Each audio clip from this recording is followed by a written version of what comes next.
Bismillahirrahmanirrahim. Assalamualaikum warahmatullahi wabarakatuh.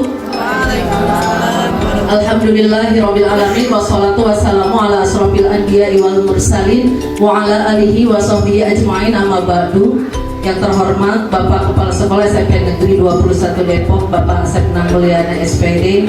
Yang saya hormati para wakil bidang, mulai dari bidang kurikulum, sarana prasarana dan bidang kesiswaan. Juga yang saya hormati Bapak Ibu guru semua dan rekan-rekan karyawan SMP Negeri 21 yang alhamdulillah pada saat ini telah hadir memenuhi undangan kami.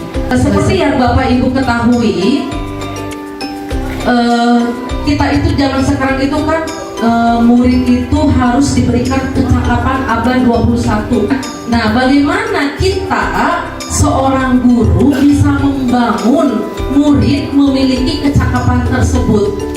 Nah, salah satunya itu yaitu dengan proyek penguatan profil pelajar Pancasila. Nah, dengan adanya proyek ini diharapkan siswa itu memiliki kecakapan abad 21, yang salah satunya kalau dalam profil pelajar Pancasila itu kan dimensinya itu ada 6 ya. Yang pertama adalah takwa kepada Tuhan Yang Maha Esa dan berakhlak mulia, kemudian kreatif, mandiri, gotong royong. Itu kan Bapak Ibu pasti sudah tahu kan kalau yang belajar di PMM.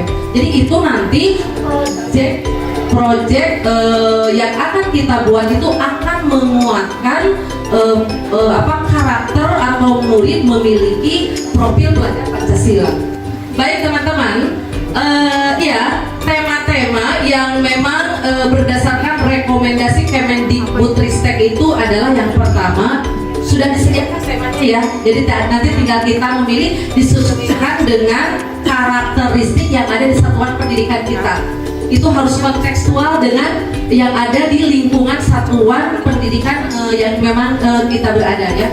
Yang pertama adalah gaya hidup berkelanjutan sudah mulai diajarkan di SD sampai SMA, SMK.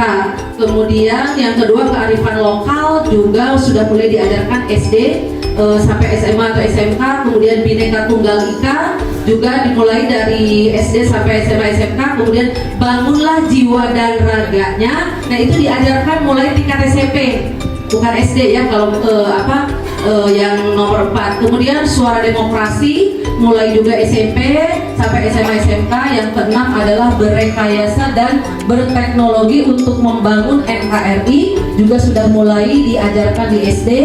Kemudian kewirausahaan juga di SD. Dan yang dua adalah itu wajib dilakukan di tingkat SMK, yaitu kebekerjaan dan budaya kerja. Baik Bapak Ibu, kita lanjutkan. Nah, bagaimana sih langkah-langkah dalam pemilihan tema proyek? Ada tahapan kesiapan dan dua harus sesuai dengan kontekstual. Tahapan kesiapan itu nanti disesuaikan dengan satuan pendidikan kita. Ada tahap awal, ada tahap berkembang, ada tahap lanjutan. Nanti kita lihat posisinya ada di mana. Ya, kemudian yang kontekstual, situasi kontekstual dapat disesuaikan dengan kebutuhan peserta didik, isu terkini, peringatan hari besar dan lain-lain. Oke, lanjut. Nah, ini kita mengidentifikasi tahapan satuan pendidikan. Di tahap awal, yang kalau kita misalkan masuk ke tahap awal apabila satuan pendidikan belum memiliki sistem dalam mempersiapkan dan melaksanakan pembelajaran berbasis proyek. Kemudian ada konsep pembelajaran berbasis proyek baru diketahui pendidik. Sekolah menjalankan proyek secara internal tidak melibatkan pihak luar. Kemudian tahap berkembang, sekolah sudah memiliki dan menjalankan pembelajaran berbasis proyek. Konsep pembelajaran berbasis proyek sudah dipahami sebagian pendidik. Sekolah mulai melibatkan pihak di luar sekolah untuk membantu salah satu aktivitas proyek. Next. Nah, ini tahap lanjutan. Pembelajaran berbasis proyek sudah menjadi kebiasaan sekolah. Konsep pembelajaran berbasis proyek sudah dipahami semua pendidik. Sekolah sudah menjalin kerjasama dengan pihak mitra di luar sekolah agar dampak proyek dapat diperluas dan direplikasi secara berkelanjutan. Kalau kita melihat ke identifikasi tahapan satuan pendidikan, kira-kira menurut Bapak Ibu kita ada di tahap mana ya? Awal. Ada di tahap awal. Nah, kalau kita memutuskan ada di tahap awal, artinya di situ paling maksimal kita bisa mengambil 3 tema. Itu paling maksimal kita bisa mengambil 3 tema yang memang telah direkomendasikan oleh Kemendikbud. Nanti kita diskusi, kira-kira saya juga perlu bantuan dari Bapak Ibu semua. Kira-kira mau tema apa nih yang diambil? Kalau yang disebut tahap awal itu misalkan kurang lebih dari 50% ya. Seberapa banyak pendidik yang pernah melaksanakan pembelajaran berbasis proyek. Nah, selama ini juga saya kan itu kan Bapak Ibu kira-kira kan merasakan sendiri selama ini kita sudah melaksanakan proyek gak dalam mata pelajaran Bapak Ibu sendiri? Belum ya, rata-rata ya. Berarti memang kita kurang dari 50%. Nah, kemudian untuk menentukan tema, kita bisa menggali kebutuhan esensial untuk para murid lewat pertanyaan. Misalnya, ketika kita memilih tema gaya hidup berkelanjutan, bisa menggunakan pertanyaan seperti ini. Misal, apa sih yang diharapkan dan isu apa saja yang bisa dipelajari dari pembelajaran proyek dengan tema gaya hidup berkelanjutan? Misalnya begini, kalau gaya hidup berkelanjutan itu kan anak itu diajak memahami dampak dari setiap aktivitas. Nah, kalau kita mau mengambil gaya hidup berkelanjutan dengan topik misalkan cara penanganan sampah, nanti murid itu diajak misalkan membuat tempat sampah untuk memisahkan mana sampah yang organik dan anorganik, misal itu ya Bapak Ibu. Nah, kemudian jadi seberapa apa sih yang diharapkan dan seberapa perlunya kita perlu mengambil tema itu. Baik. Kemudian yang kedua, mengapa tema itu perlu dipelajari oleh setiap jenjang? Ya, seperti yang kita ketahui kan bahwa kebersihan itu sebagian daripada iman. Berarti itu masuk ke penguatan profil pelajar Pancasila di dimensi pertama, takwa kepada Tuhan Yang Maha Esa, gitu kan? Nah, dari jawaban itu akan menguatkan tema yang kontekstual, artinya memang benar-benar nyata dan berdampak pada kehidupan siswa itu sendiri. Nah, baik Bapak Ibu, lanjutkan. Nah, ini saya memberikan contoh, tetapi sebetulnya memang didiskusikan juga. Kemarin hanya ngobrol tipis-tipis aja Bapak Ibu, bukan menjadi patokan ya ini ya. Saya mengambil 3 tema. Gimana kira-kira kalau tema yang pertama itu kearifan lokal? Misalnya kearifan lokal itu topiknya itu mari makan bersama. Kalau secara teorinya apa sih kearifan lokal itu? Bapak Ibu boleh mempelajari di PMM ya. Nah, dimensinya itu takwa kepada Tuhan Yang Maha Esa, mandiri dan kreatif. Subelemennya mengidentifikasi atau mengklarifikasi atau mengolah informasi dan gagasan tentang kearifan lokal. Bapak Ibu, yang bisa diangkat dari kearifan lokal itu bisa bentuknya lagu, musik, tarian, atau makanan tradisional. Karena saya mengambil di situ topiknya mari makan bersama, anak diajak mereka ulang resep-resep dan memang itu harus kontekstual sesuai dengan satuan pendidikan. Misalnya di Depok itu kita apa ya? Kalau makanan khas itu mengolah belimbing menjadi dodol ya. Nah, yang selama ini kan variannya itu mungkin hanya itu aja. Nah, kita mereka ulang resep itu misalkan lebih variatif dari segi varian, kemudian dari segi kemasan mungkin. Nanti itu bisa dihubungkan dengan kewirausahaan gitu kan. Kemudian ada koordinasi sosial juga kan, itu kan masuk gitu kan. Yang kedua adalah tema bangunlah jiwa dan raganya. Topiknya memelihara kesehatan fisik. Nah, ini adalah sebetulnya sangat jadi kesukaan saya banget, khususnya yang senang ngeguprak-guprak anak itu masalah menjaga kesehatan fisik. Saya suka bertanya ke anak-anak mau pintar gak? Iya, kenapa Miss? Kalau mau pintar itu menghafal itu nomor sekian, fisik dulu yang utama, kesehatan fisik. Bagaimana caranya anak mau jadi pintar kalau sarapan aja nggak suka? Nah, ini kan yang di tema 2 itu bangunlah jiwa dan raganya itu mulai diajarkan itu kan mulai SMP ya.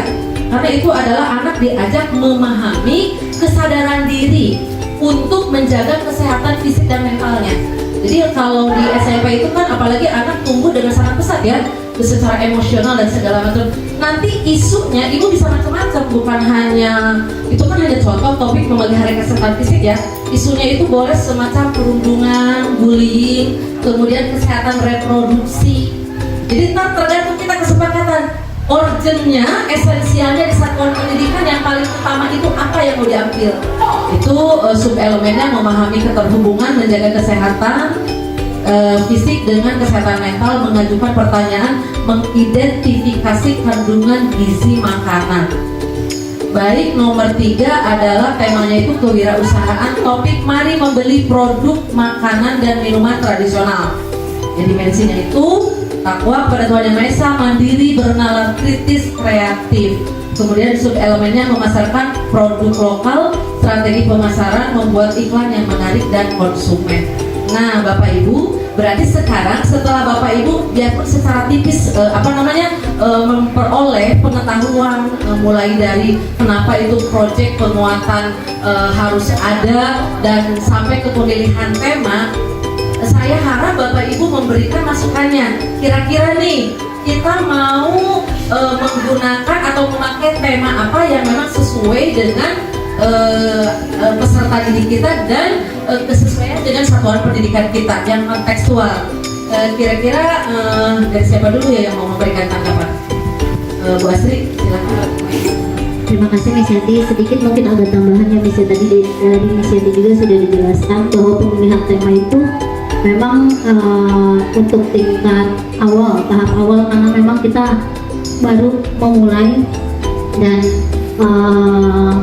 fasilitas kita juga memang belum mencukupi, jadi memang tahap awal. Namun pada dasarnya tahun ajaran ini memang sudah mulai sedikit-sedikit dipoles ya Bu ya untuk pemilihan tema. Jadi menurut saya pribadi mungkin jangan terlalu memberatkan dari pihak warga sekolah, siswa. Jadi yang memang benar-benar karena namanya juga tahap awal, mungkin untuk selanjutnya mari bisa ditambah lagi dengan tahapan yang selanjutnya. Jadi memang yang sangat cocok untuk warga sekolah SMP 21. Jadi model kayak kemarin kewirausahaan bisa dilanjut lagi.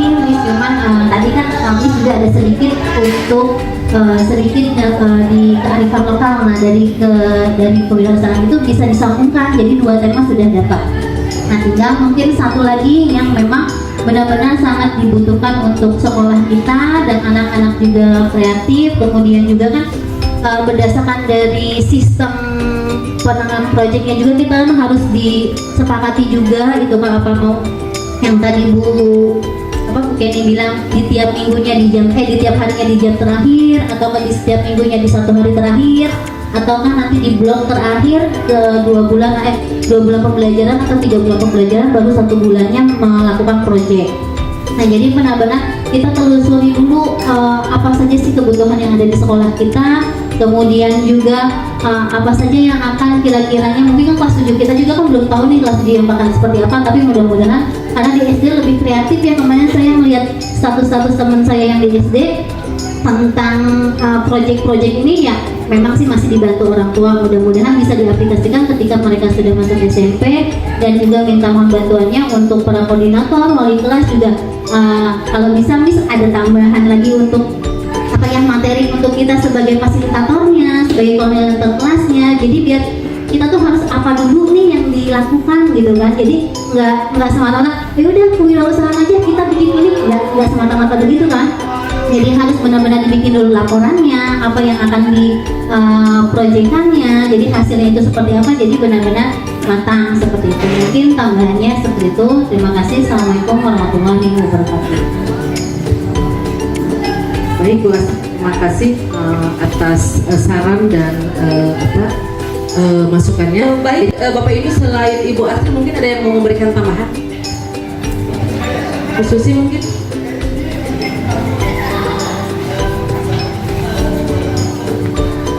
Oke, baik, terima kasih Miss Yati atas waktunya. Assalamualaikum warahmatullahi wabarakatuh.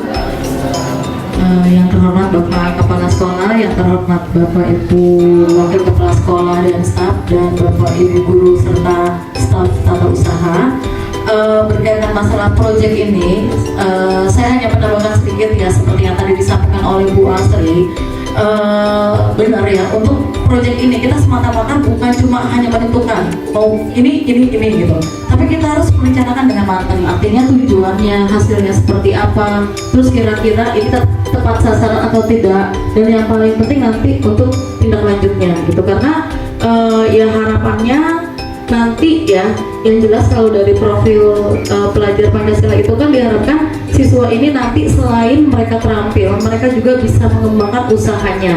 Yang artinya adalah nanti ketika mereka lulus dari sekolah itu bukan semata-mata hanya teori aja, tapi secara praktek mereka bisa melanjutkan kalau memang itu adalah bakat yang mereka miliki. Sebenarnya seperti itu. Jadi ya harapannya nanti ke depan mungkin ya Miss Yanti, saya yakin juga ini kita butuh dukungan dari semua pihak ya, bukan hanya nanti semata-mata koordinator atau wali kelas, bukan itu, tapi semua elemen juga harus mendukung. Nah harapannya ke depan kalau memang nanti kita sudah mulai ya melaksanakan ini, terutama di kelas 7 ya, cobalah kita berusaha untuk maksimal. Nah apabila di perjalanan itu memang Bapak Ibu butuh dukungan atau butuh support dari teman-teman yang lain, jangan sungkan untuk bicara. Saya yakin kita juga bisa saling bahu-bahu lah untuk pengembangan ini, karena walau bagaimanapun kemajuan sekolah ini bukan tergantung satu atau dua orang, tapi kita semua selaku elemen yang ada di sekolah.